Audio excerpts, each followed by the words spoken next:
I'm just gonna go ahead and keep reading because, I don't know. The philosopher as an organ of society.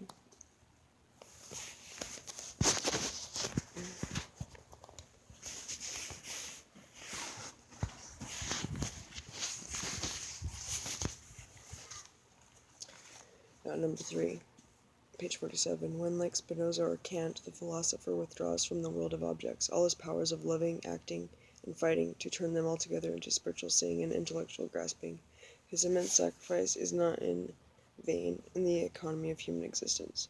He redirects these forces with his understandings and begets the world anew, struggling with its totality until a new totality, the inner, intellectual one of his own cosmos, results. He is rewarded for his self-denial by that exalted purity which distinguishes his abstractions, that asceticism which Spinoza calls amor intellectualis Dei, the intellectual love of God. In it he rests safely, like the child in the crystal in the penetrating drawing of the master Hans Thoma. He sits within the crystal of the world. Its facets and edges are to him familiar and appropriate. He sees them from within and understands them. This is the secret of intuition, of the truth that reveals itself to the seeing mind, needing no bridges and crutches of exposition. A mystic union with the fundament of knowledge is effected by this act of seeing. It is this intuitive truth that Spinoza calls the special sign of itself and of the false. The special sign of itself and of the false. What the fuck? Such a statement as 2 times 2 equals 4, or oranges between red and yellow, belongs in a banal, ordinary fashion in this category.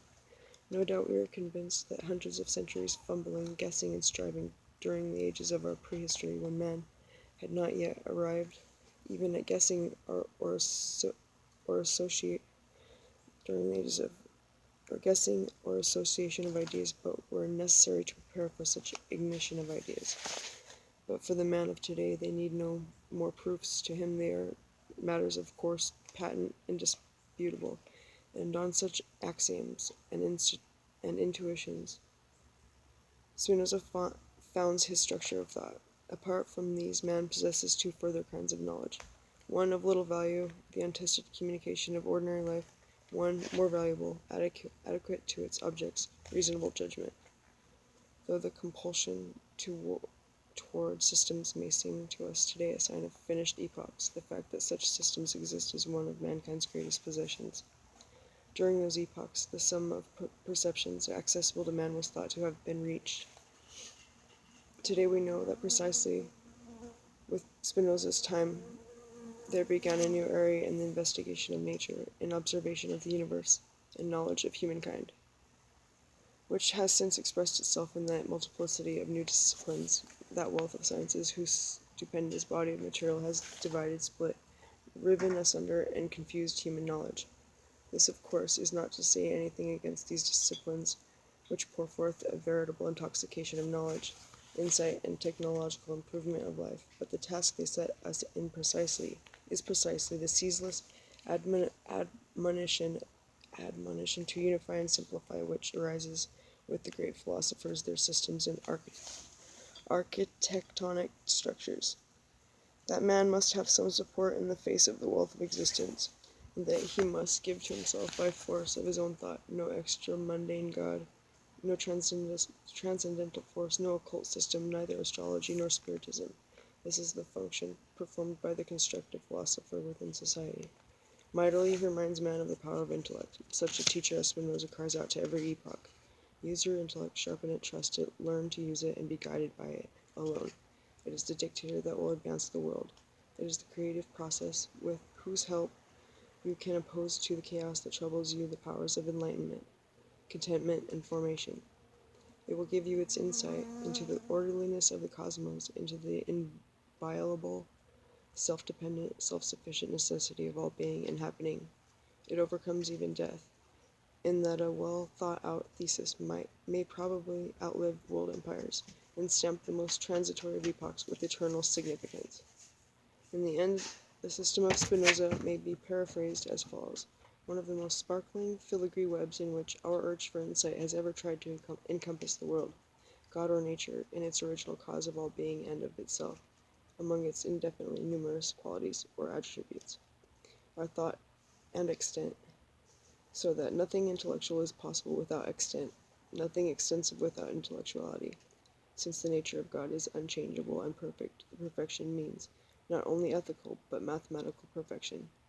Completedness, every possible thing exists in God or nature, even the evil, the bad, the harmful.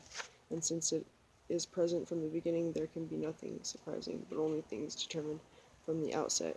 This means the denial of any freedom of will, any chance, in so far as they produce changes in the external world, of any teleology which ascribes everything created to a reasonable purpose, and it sets up determinism that has been outworn by modern natural sciences, but that was demanded just then by mechanistic physics. By these means, Spinoza penetrates the organism of the universe and its flawless natural orderliness. To him, God or nature, in its absolute infinity, is the effective cause of all being, which in turn gives birth only to different forms of this same divine substance. These forms arise from this substance like waves from the sea, which endlessly creates new images and allows them to pass away without thus changing the, as it were, infinite extent of the sea. These are the modi of substance and its attributes, among which is man himself. They produce the eternal play of coming into being and passing away without affecting the unchangeableness of the original cause, the eternal. Thus active nature, natura, naturans, and passive nature, natura, naturata, joined to form the pantheism that, through Spinoza, opened a new epoch in the animation of the universe, without impugning the validity of natural laws.